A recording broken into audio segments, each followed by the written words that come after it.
I'm Mariah Gullo from The Hollywood Reporter, and I'm here with Sean Baker. We're in studio today to talk about the Florida Project. Thanks for having me. Yes, thank you so much. This is one of the first movies you wanted to make. You made it. You were interested in making it before Tangerine. Yeah, this was actually, it was a little bit after Starlet, I believe, where my co-screenwriter started sending me news articles that focused on the situation down in Kissimmee and Orlando, Florida, in which there were families living in budget motels right outside of the Magic Kingdom and the parks.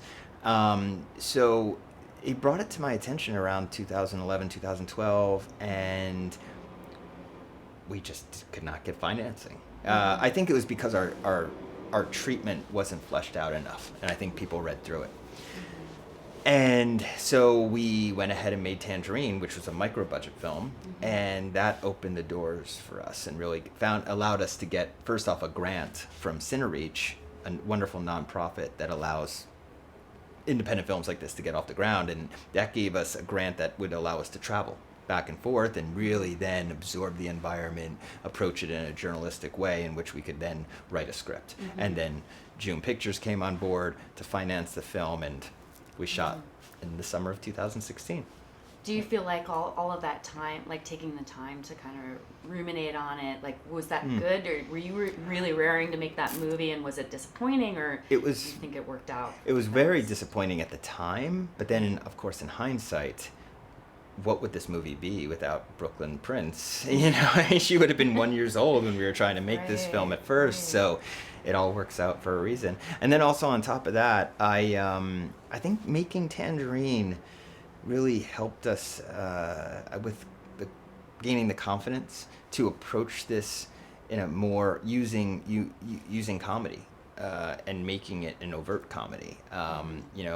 Maybe my films leading up to Tangerine were dramas with comedic elements, and then Tangerine in this film have become comedies with dramatic moments. So it slightly changed our approach to storytelling. Right. And is that kind of the storytelling that you want to continue on with? I think so. I think it's been getting a warm reception, and we got a good reception with Tangerine, and I think what it's told me as a filmmaker is that, keeping in mind always that this is an entertainment medium, and people are going to be spending their hard-earned money and dedicating a Friday or Saturday night, and there still has to be a degree of escapism. I mean, that's why people go to narrative films, fiction films. And so using that approach, but then of course using it to shine a light on an important subject, or to bring awareness to an issue that perhaps I feel is important to bring awareness to, that's the best of both worlds, because you entertain an audience and then you leave them thinking and sparking discussion. I talked to another filmmaker who was talking about going from dark to light rather than light to dark. That's kind of her path. Does that make sense to you? Like this idea that you start in a dark place and then end up in a lighter place? Yeah, really. That all. I guess it all. Which filmmaker, if you don't mind me Mariana asking? Palka. Oh, interesting. Yeah. She. Okay, I have to see her new film. I can see that. Yeah, and it all really depends on the subject that you're covering, and your focus on on the characters and so it really depends. But I do see that there is a in our film we have. And I don't want to, for people who haven't seen the film, I don't want to scare them off, but there is a sobering moment. There is a time in which the film moves from a joyous experience to one that's based in the harsh reality that these characters are living in. Yeah. I wanted to talk to you a little bit about Willem Dafoe because you went to NYU. Yes. Growing up around the New York area. Yeah. When you were young, in college, Willem was kind of a huge scene stir in the downtown New York art scene. Yeah. Can you tell me about how what your impressions were of him before so many years after you end up casting him? Well, I remember it was one of my classmates actually made a short documentary on the Wooster Group, and I remember being starstruck when I was there. We were shooting this doc, and he walks in, and It's like, it's Willem Dafoe. But even before that, just in high school, him making just a really, really, really impactful impression on me with Platoon, To Live and Die in L.A., Mississippi Burning. I mean, he was already a hero of mine. So, and I still look back to that time when people say, "Oh, this is unconventional casting for Willem." Well, it's not really. I mean, if you look at those earlier roles in which he was always the protagonist and sort of the moral compass of the film, I mean, that's how I saw it going into this one. I knew that he could pull off Bobby because I've seen him do it before in his earlier work. Mm-hmm. Yeah. What are you hoping to accomplish when you kind of you base your films in like a world of extreme poverty? Like, it's obviously something that's interesting to you. Well, it really is, again, it's like a film, a project by project basis. It's not just poverty that I'm trying to look at. It's usually an issue. It's usually a group of people or for maybe a subculture that is underrepresented, or perhaps living on the margins. Again, this is stuff to me. I don't go into it with hey, what marginalized group can I do now? No, Right. that would be offensive and insulting. This has been brought to my attention through journalists and through press, and it's something that I guess it's a response to what I'm not seeing enough of in film and TV, or what I want to see more of. So with this particular film, this has to do with an issue that the entire country is dealing with, and that's one of the hidden homeless. And it's a term that I didn't even know existed. I lived most of my life in New York City. I lived for a while out here in Los Angeles. The way that we see homelessness is on the streets. We see people on the streets. We hear about Skid Row and overcrowded shelters, etc. But there's a population of people who are technically homeless, unable to secure permanent housing, and who but are still keeping a roof over their heads, struggling, week to week, sometimes night to night, to keep a roof over their heads. And that can be a budget motel, that can be a friend's or family's home, or that can be a car. I mean, this is something that I didn't really know a lot about. And so this film, what I would like this film to do is first bring awareness to the subject, because that's the first step towards change. Removing the stigma from something like that through awareness and education is always the first step towards change. But then ultimately, I would love people to hopefully be motivated to look into it in their own community. I mean, this is not just Kissimmee and Orlando. This might be existing right under your nose and you don't know it. I mean, we're here in Los Angeles, and we have a major problem down in Anaheim. We have one down out in San Bernardino. And so this is something that, hey, look, if you're motivated, if you're inspired, if you're thinking about the real Moonies out there, become an advocate for your local organization. Support them. Doesn't mean you have to donate. I'm not asking people to donate money. I'm saying perhaps spread the word, volunteer.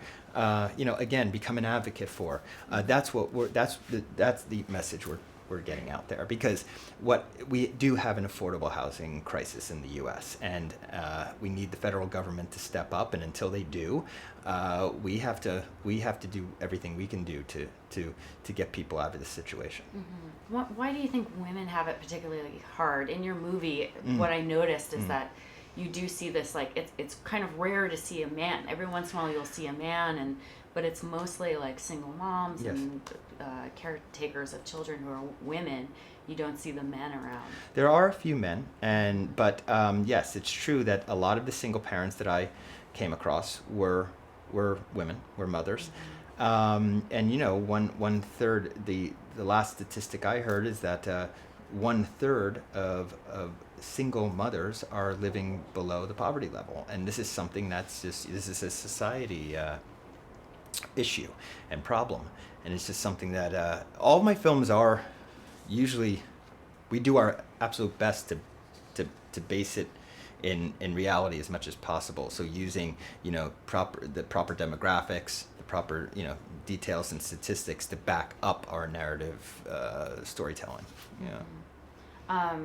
What's the most difficult part about producing your own films? Well, I'm one of the producers on it. I had a group of wonderful producers around me. So at some point I'm going, I'm in creative mode, guys. You can take over. And Kevin Shinoy, Francesca Silvestri, Shi Ching Zhou, Alex Sachs, and Andrew Duncan, they stepped up and they make it happen. You know, it's, for me as one of the producers, what it means is that there's always ownership there. There's always, of course, a say in how the film, the life of the film. You know, it's not just I'm not just a director for hire. I want to see the film out. I'm involved in it right now, you know, promoting it and figuring out selling it around the world, talking to our sales agents, being part of the decision-making process on every aspect of it. That's a producer's role, and this is my baby, right? It takes 3 years to make each one of these films, so how can I not want to involve myself more than just that, you know, just on the director level? Right. How much are your first-time actors influencing the movie, the tone of the movie? That's an interesting question. When I find my first-time actors, there's always a degree of the character in them, but they also have to prove to me that they actually can act and understand the craft of acting and can be different from who they are. You know, there are certain characteristics, of course, you know, Bria Benaita, you know, she had the physicality that I was looking for in Haley, but it doesn't mean that she's Haley. So, but there are aspects of their personalities or perhaps their physicalities that always lend themselves, and that's what I'm looking for first. I've also just been extremely lucky, and one of these days, but I've been extremely lucky with Prince of Broadway, Starlet, Tangerine, and this film, and even Takeout, actually, to find really incredible first-timers who have, who really have an incredible gift of, you know, and not only are convincing in their portrayals of their characters, but also they have the gift of improvisation, and I encourage improvisation on set. So I've been very lucky to find a lot like that have that thing about them. Mm-hmm. Yeah. Last question. One of your actors, Brooklynn Prince, wants to direct. Mm-hmm. What are you hoping that young filmmakers do in the future? I mean, we're living in a time where filmmakers have so many tools and so many platforms, so it's really exciting. There can actually be much younger filmmakers now. It's not like you have to, you know, for me it's this getting to this couch talking to you has taken 25 years. Yeah. It doesn't have to take that long. You can shoot on your phone these days. You can shoot on your phone. You can put your stuff up on Vimeo. You can put your stuff up on YouTube. You can get recognition, because what I like to say to anybody who's trying to break into the business is not to wait, because there's nobody who's going to come and dump money on your lap and say, here you go. You have to prove yourself, and you can prove yourself these days when you're still in high school, still in junior high school. Perhaps, you know, Brooklyn will go ahead and shoot a little short film tomorrow and be the youngest filmmaker out there. I don't know, but all I do know is that, you know, it's I would love to see cinema continue. And, you know, there's been cinema is breaking off into so many different.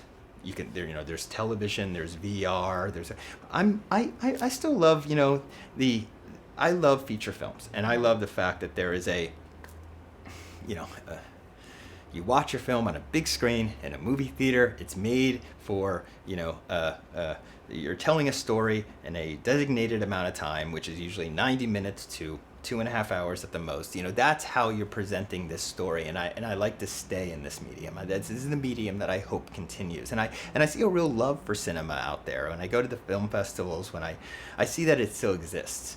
And that's really encouraging. Hey, if we can keep record pressing alive, we can keep movies alive. Yeah, why not? Sean Baker, thank you so much for being here. Thank you very much.